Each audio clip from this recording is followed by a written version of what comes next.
Good morning. Open, if you would, to Matthew chapter 6, please. Matthew chapter 6, and I want to read a few verses from that context.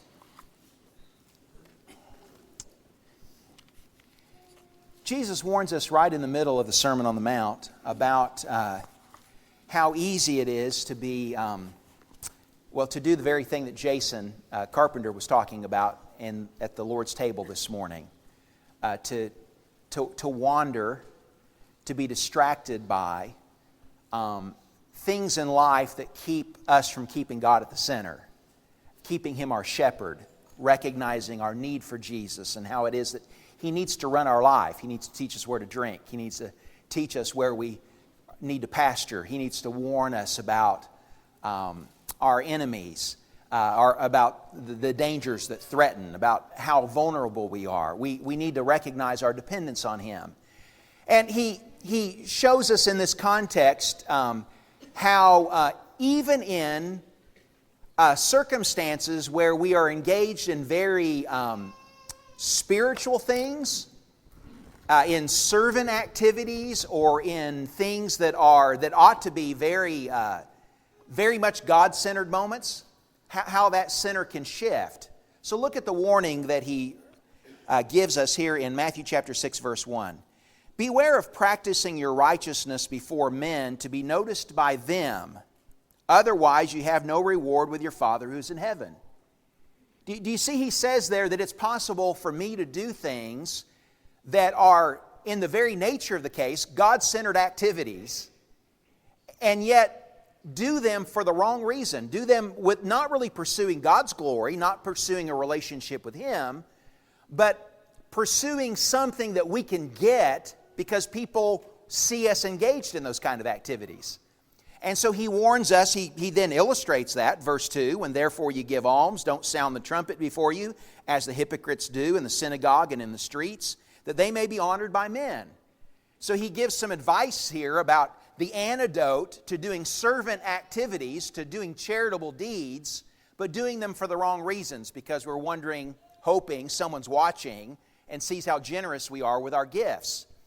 He gives another illustration in verse 5. When you pray, you're not to be as the hypocrites, for they love to stand and pray in the synagogues and on the street corners in order to be seen by men. And so he talks about the danger of being in a worship service and saying a prayer, not really petitioning God for anything, not really praising God for anything, but rather than God being the audience, the listeners are the audience, so that they hear our eloquence, so that they hear the bigness of our prayers and are impressed by that and think, oh, he must be really humble, or he must be really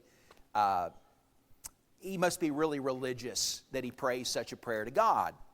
He goes on and says in verse 16, and whenever you fast, do not put on a gloomy face, as the hypocrites do, for they neglect their appearance in order to be seen fasting by men.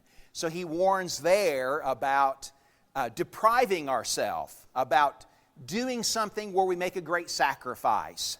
And the sacrifice is a great spectacle, so that others see how much we give up, how much of a sacrifice we're making for God. Now, I say all of that just to say that even when we're here, when we're doing the kinds of things that we're doing today, that we're doing in our worship together, that we've done in our study together, that we're going to do in that go on in our interactions with each other, it's even possible in this kind of setting for God not to be the center, for us to be pursuing some other kind of end, or to have some other kind of motive. And if it's possible for me to do that here, when so many of the things that we're doing and the people that we're doing it with, and the very occasion itself, when the strategy is to point me to God, when I can get pointed somewhere else here, how easy is it going to be to do that on Monday and on Tuesday? And by the end of the week, as Jason said, when we lose our focus slides, how do we keep God at the center? I've been thinking about some of that this week. How do I keep God at the center of my life? How do I live my life so that I really do wake each day and live each day and end each day in awe of God and what He has done, what He is doing, what He will do in my life. How do I do that? I want to give us what I hope will be some practical suggestions today about how we can do that very thing. One of which is even found here in the context of Matthew chapter 6. We'll come back to that. I want you to go to Psalm 19. Psalm 19. And I want you to see that David gives us a really practical suggestion. He models here how it is that we can help keep God at the center of our life, how we can increase our awe for God. He says in Psalm 19, verse 1, "The heavens are telling of the glory of God, and their expanse is declaring the work of His hands. Day to day pours forth speech, and night to night reveals knowledge." Verse 4, "Their line has gone out through all the earth, and their utterances to the end of the world. In them He has planted or placed a tent for the sun, which is as a bridegroom coming out of his chamber. It rejoices as a strong man to run his course. Its rising is from the end of the heavens, and its circuit to the other end of them, and there is nothing hidden from its heat." What David models for us here, and what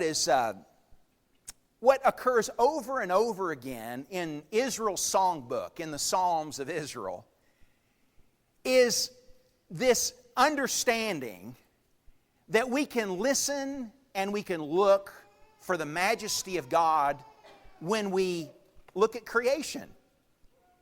Do you want to be reminded of the awe of God? Do you want to be reminded of God's handiwork, of His power, and of His presence in your life? Walk outside.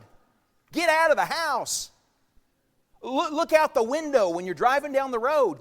Get out of the office on your lunch break. And just look at the world around you.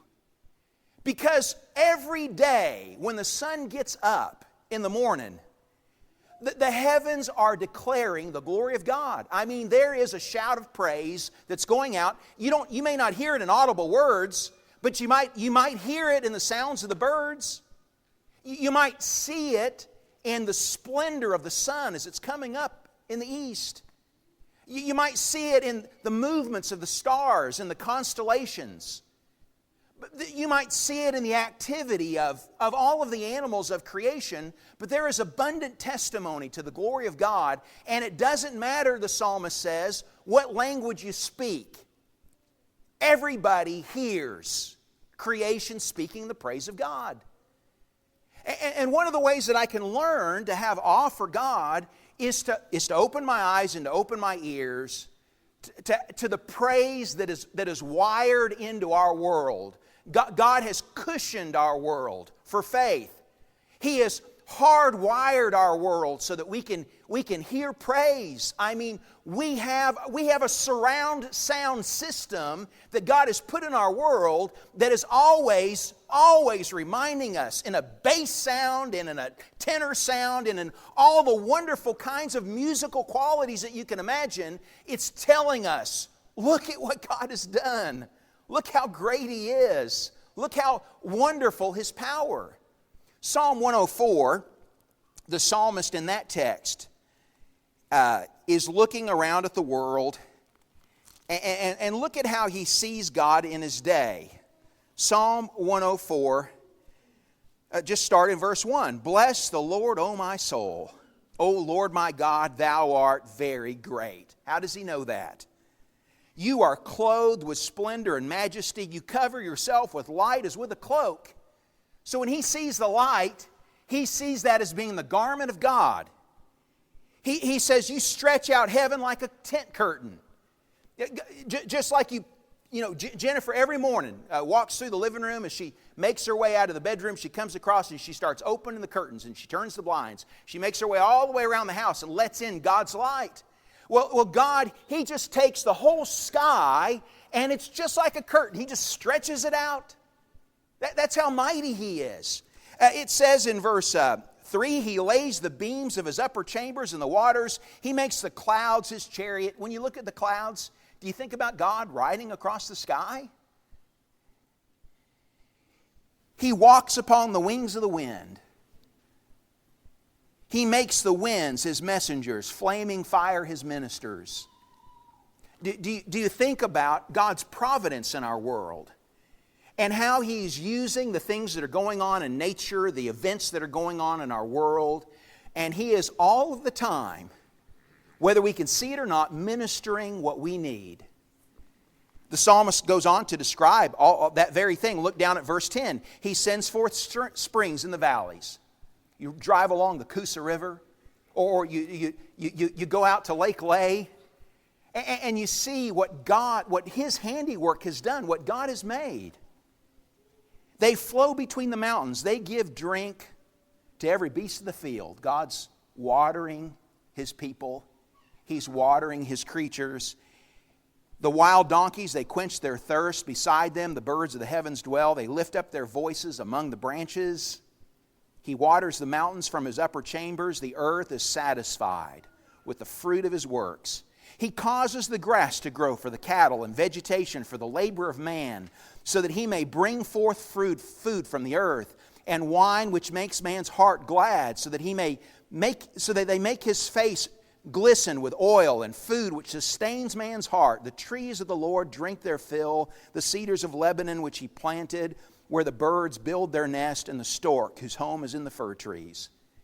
He goes on and describes the wild goats in the mountains and the rock badgers, and how He made the moon and the sun and all these things for the seasons. Do you see that what the psalmist is doing here is he's just gone out and he's just looking at the world, and he sees God everywhere in it and sees what He's doing. One of the ways that I can help keep God in the center of my life is just to spend some time in wonder like that. Go to Oak Mountain.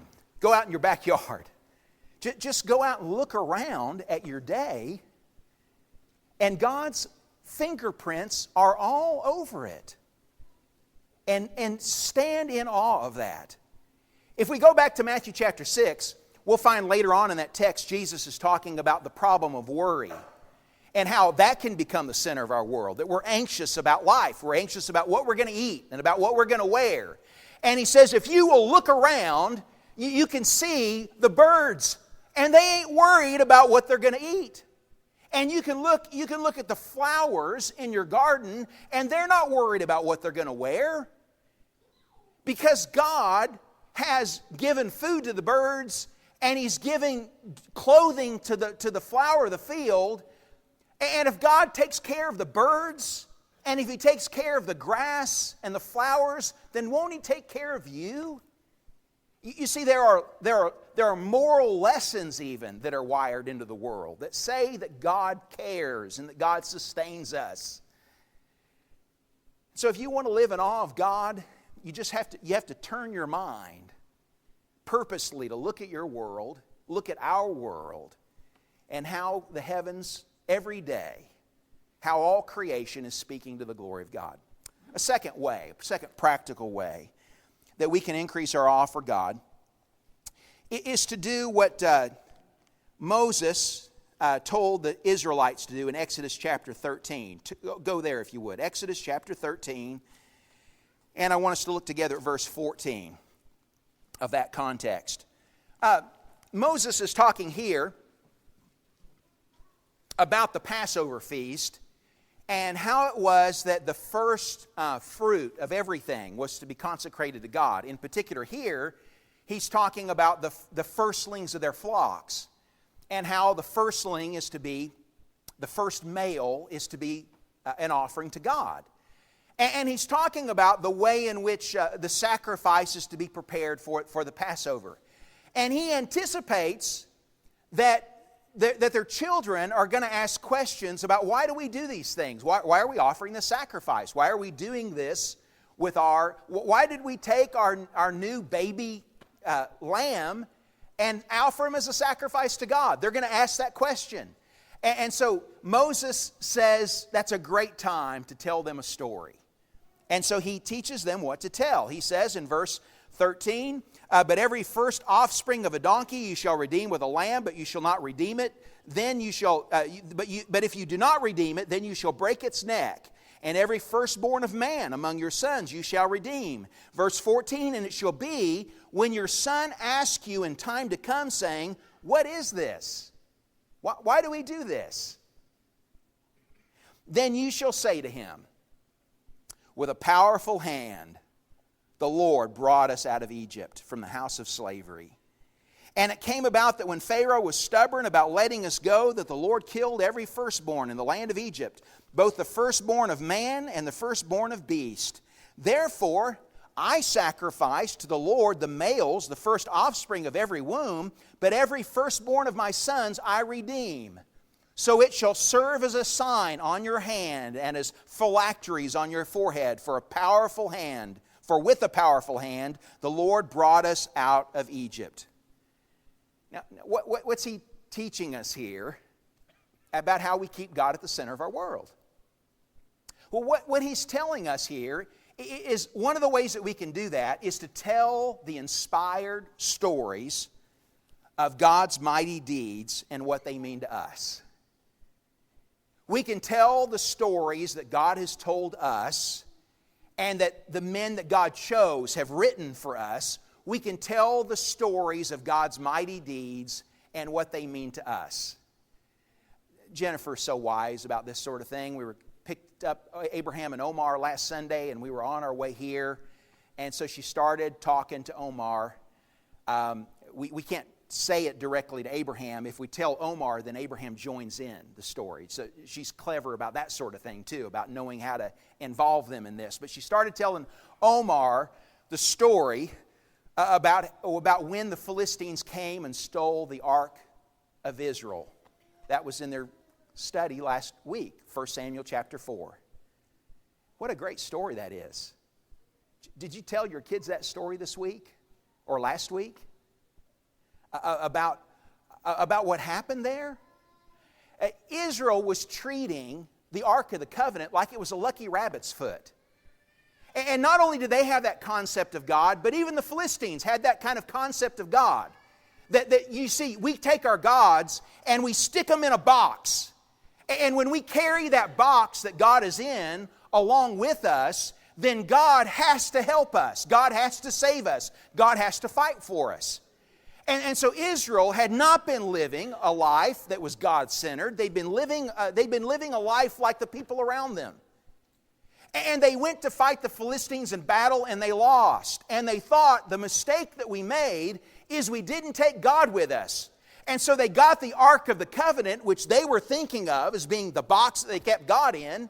They took the Ark of the Covenant and they said, if we will take the Ark of the Covenant with us in the battle, then we will win. And so they got the priest, and the priest brought the Ark of the Covenant, and they put it in the front of their army, and they went out to battle, and they shouted with a great shout. And the Philistines started to tremble because they could see that these were not the wimpy Israelites they fought last week. They were ready to fight. And they did some recognizance, and they found out why it is that they were so excited and realized that the Ark of the Covenant was in the camp. And so they each man spoke to his peer. And they rallied the troop and said, we have got to fight today because the God of Israel is in the camp. And so they came out to fight, and God let them take the box. And they took it home with them. And they put this box that they thought God was in the tent of their god Dagon, the fish god, in order to show that their God was greater than Jehovah. And when they came into the tent the next day, Dagon was laying on his face in front of the box. They propped him back up again, and they came in the next day, and not only was he laying on his face, but his head and his hands were cut off. The God of Israel doesn't live in a box. The God of Israel is not a lucky rabbit's foot. You don't carry Him around and He's obliged to serve you in some way. You don't manipulate Him with sacrifices or put Him in front of your army and just count on the fact that He's going to do whatever you want Him to do. The God of Israel is a personal God. The God of Israel knows the thoughts of our hearts. The God of Israel is the greatest of all gods. He doesn't dwell in temples made with hands. He is the Lord of all. He is the Creator, and He wants a relationship with us. He doesn't just want us to make an image of Him or wear Him around our neck or put Him on a shelf. He is a person, and we are persons in His image. What a great story to think about, isn't it? It's good for me to tell that story over again. Because do folks think of God as being a lucky rabbit's foot today? Do people just run to Him when there's trouble and say, we need to get God in front of this problem? We don't have Him in front of us any other time, but now there's a problem. We need Him, so let's bring Him out and let's march Him in front of us, and He will protect us. That's not the way God works. And sometimes He lets Israel lose so that they can learn that when they abandon Him, they abandon their protection. That's a good message for me. And so it's good for me to tell those stories because I get to think about that. And I get to think about what that means to me. I get to think about what that means for my family. And so telling that story just helps all of that come alive for me. Get in the habit of telling the story.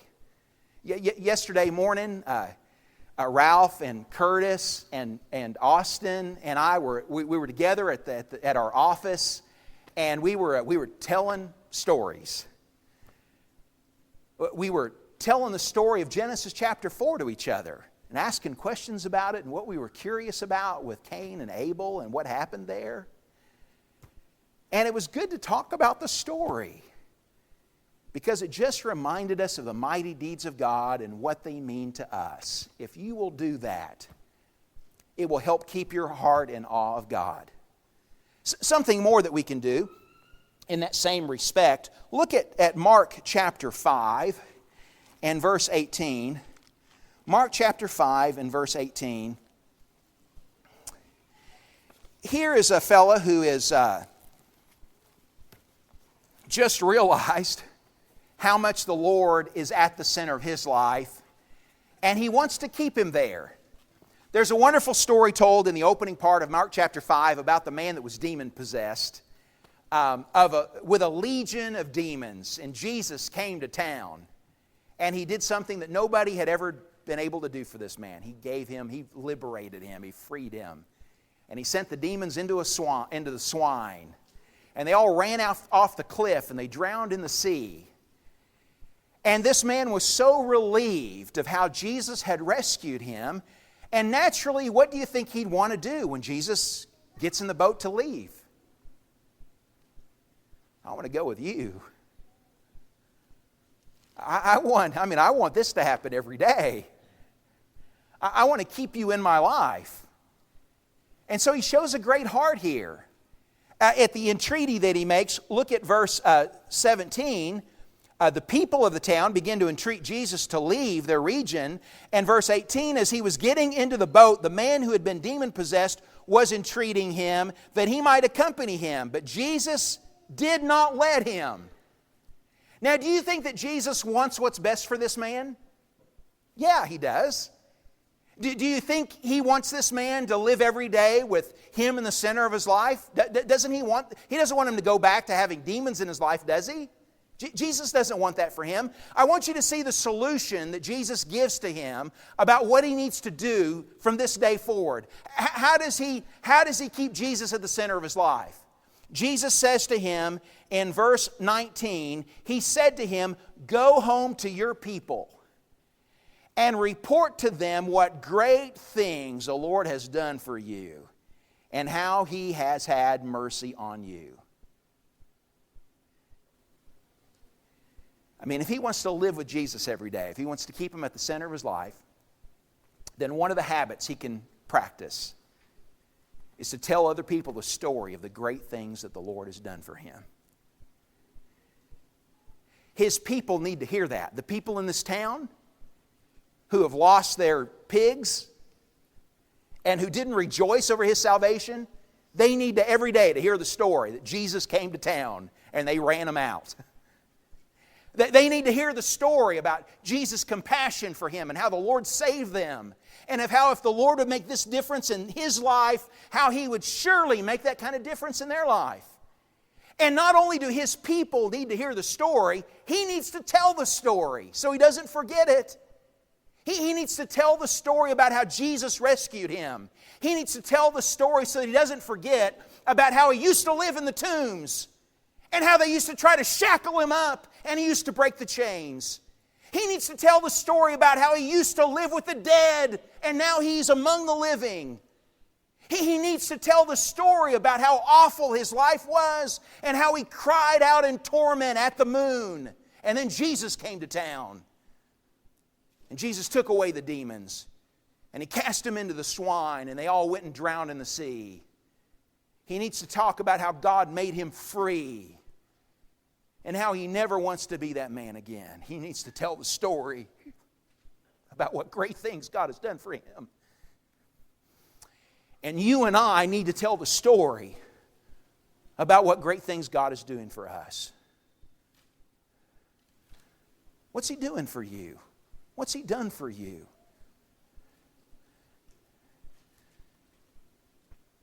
Tom and Donis celebrated their 61st anniversary on January 1st of this year.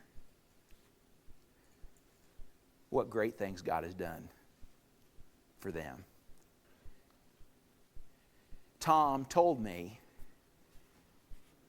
the best thing my wife ever did for me was teach me the gospel. What great things.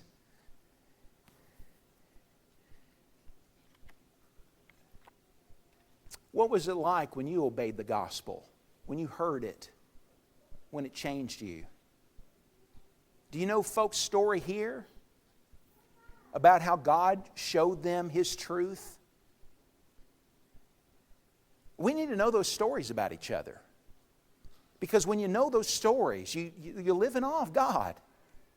When you know about the prayers that God has answered for our people, when you know about how the way in which He's transformed our character, when you know the things that He's rescued us from, the things that He's taught us, it's good for us to hear those stories, and it's good for us to tell those stories. And Jesus is telling this man here, he needs to learn to tell the story. You and I need to learn to tell the story about what God is doing in our life. And we need to do that regularly, because it sows in us a heart of gratitude when we do that. And it does the same for other people. It causes them to have a sense of awe. So tell the story. And ask others to tell you the story of the great things that God is doing in your life. Look at Nehemiah chapter 4. Nehemiah models for us another great example. Nehemiah chapter 4. And read with me beginning in verse 1. Now it came about that when Sanballat heard that we were rebuilding the wall, he became furious and very angry and mocked the Jews. And he spoke in the presence of his brothers and the wealthy men of Samaria and said, "What are these feeble Jews doing? Are they going to restore it by themselves? Can they offer sacrifices? Can they finish it in a day? Can they revive the stones from the dusty rubble, even the burned ones?" Now Tobiah the Ammonite was near him, and he said, even what they are building, if a fox should jump on it, he would break their stone wall down. So Nehemiah prayed, and he wrote down his prayer. He said, "Hear, O our God, how we are despised. Return their reproach on their own heads, and give them up for a plunder in a land of captivity. Do not forgive their iniquity, and let not their sin be blotted out before thee, for they have demoralized the builders. And so we built the wall, and the whole wall was joined together to half its height, for the people had a mind to work." Look at chapter 6 of Nehemiah and verse 15. And Nehemiah writes there, "So the wall was completed on the 25th of the month of Elul in 52 days. And it came about that when all of our enemies heard of it, and all the nations surrounding us saw it, they lost their confidence. For they recognized that this work had been accomplished with the help of our God. One of the things that is unique about Nehemiah, one of the things I love about the book of Nehemiah, and that's helped me a lot, is that Nehemiah is a diary. It's a journal. If you'll read the book of Nehemiah and if you'll contrast it with other books in your Old Testament and other books in your New Testament, one of the things that's unique about Nehemiah is that Nehemiah talks about I and me and about us and we. Because he's writing down his own personal story about the work that God did with him and around him in his day, in his generation. And so the story is a very personal one. He describes the way he felt when he heard the news that the walls of Israel were still burned and that nothing had been done to rebuild them. He describes how he prayed tearfully. He describes how nervous he was when he went and stood before Artaxerxes in order to make his appeal that he would let him go back and help with the reconstruction. And over again he describes the experiences that he had in trying to lead the people to rebuild the walls and to trust that God would be there through all of it. And he not only writes down the things that he saw and the things that he said and the things that he did and the things that they did together, he also writes down the things that he prayed. So he tells us what he said to God when he heard how Sanballat and Tobiah were making fun of what they were doing. And he'd go out and he'd hear the men in the camp talking about it. They're working on the wall and they're sitting down to eat lunch together. And the men are talking about, did you hear what Sanballat and Tobiah said? Do you reckon they're going to attack us? Do you think they're a real threat? You know, they got more people than we do? And the builders, they're getting demoralized. And so this is the prayer that Nehemiah gives in chapter 4 when he hears the threats of the enemy and when he hears their taunts and when he sees how the hearts of the people are being affected by that. And so he prayed and he writes for us his prayer. And then he writes for us God's answer about how God heard their prayer and how God revived the builders and about how the people were courageous and how they put their sword on one side and they had their hoe and their pick and they had their chisel in the other. Of how they had a weapon in one hand and they had their tools in the other hand. And how God rebuilt the walls for them in 52 days. One of the great things that you can do to live in wonder of the awe of God is to write down the things that you pray and to write down the ways that God answers. I don't know that I could recommend one thing that has made more of a difference in my own personal faith than that one activity. Tori Harvison told me, you all know Dean and Tori, she told me, it's been 6 or 8 years ago now, about keeping a journal where she wrote down her prayers.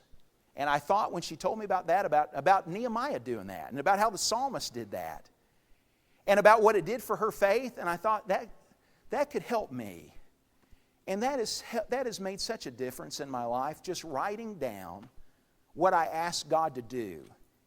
And then when I see God answer, writing down my praise for how He's answered. And I want to say to you, God has been busy in my life. He has been so busy. And He's been so mighty. And I dare say I'm missing a lot of stuff. I mean, when I write down the things that I see, there are a lot of things I know that I don't see yet. But I hope I see them someday. And I hope He opens my eyes to see them and my heart to know them.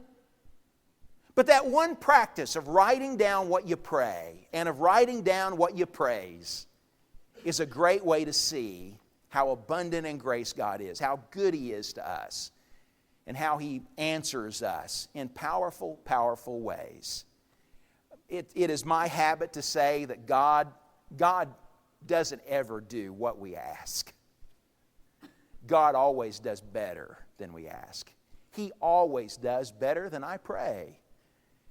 And seeing that has done so much to build my faith.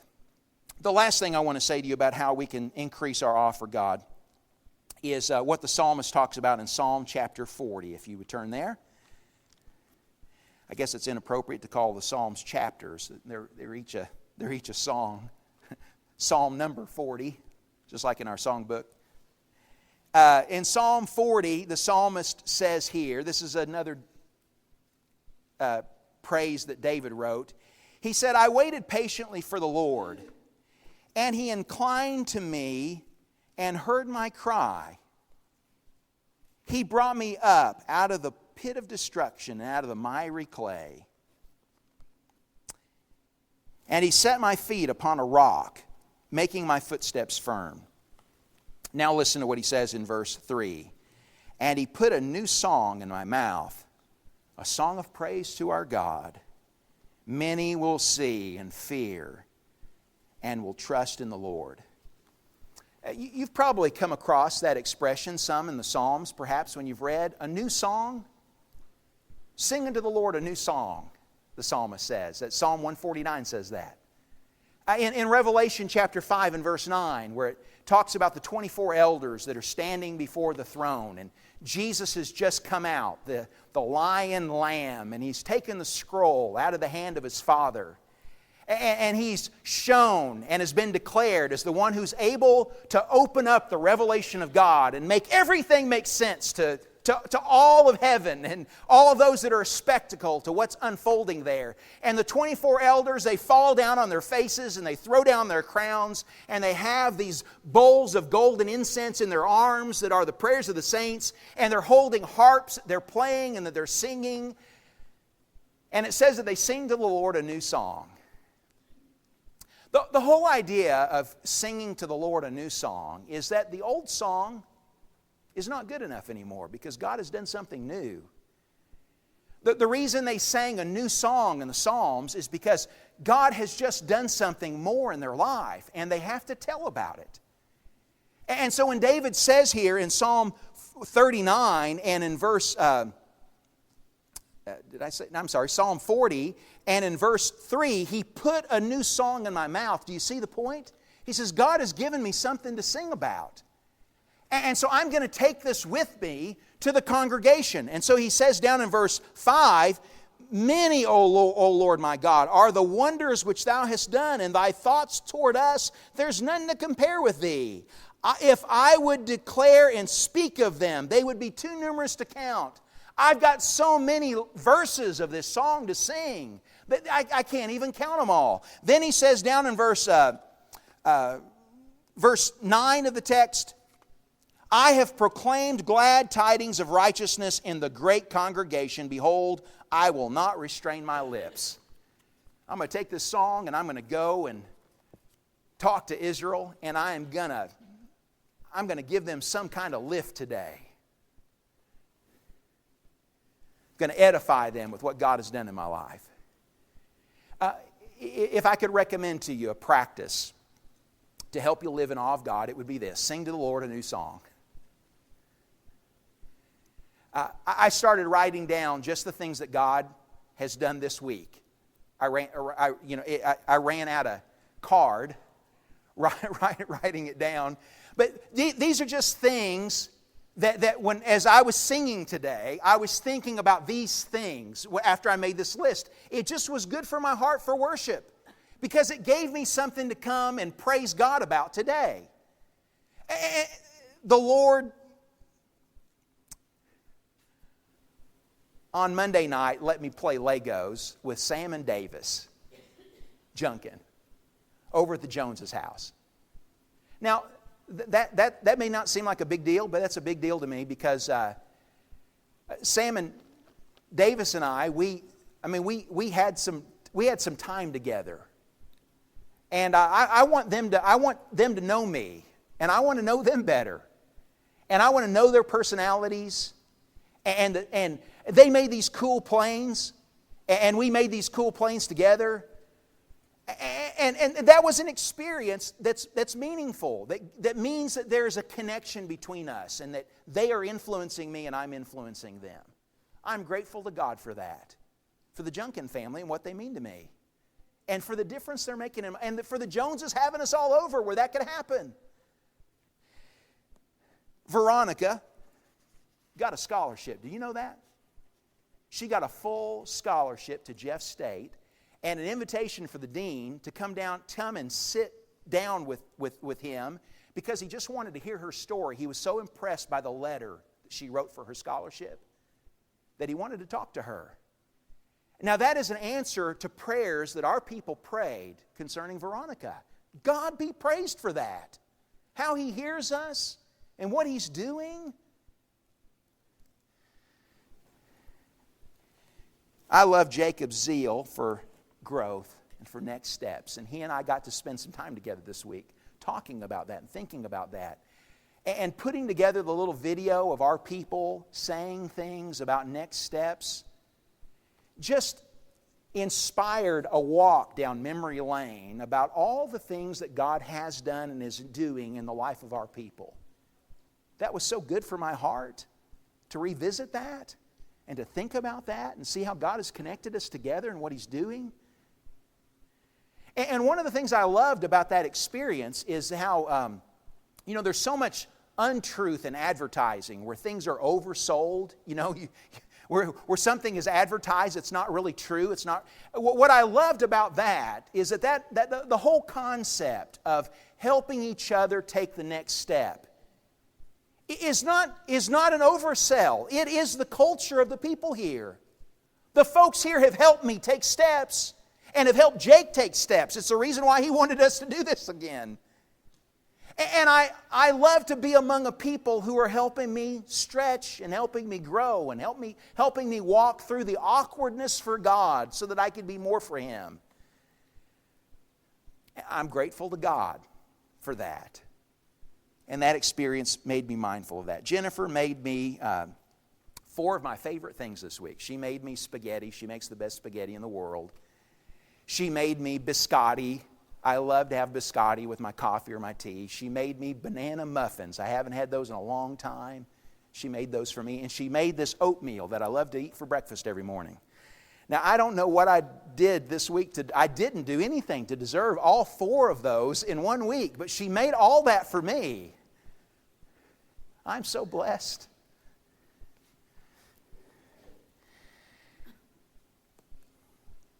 I had a conversation with Curtis yesterday.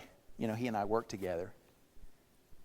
And I asked Curtis what I could do to help him with his work. He's transitioned into sales this last year. And he's got some good opportunities with our company. And so I was asking him what I could do to help with that. And after we got done talking, he said one thing. He said, just pray.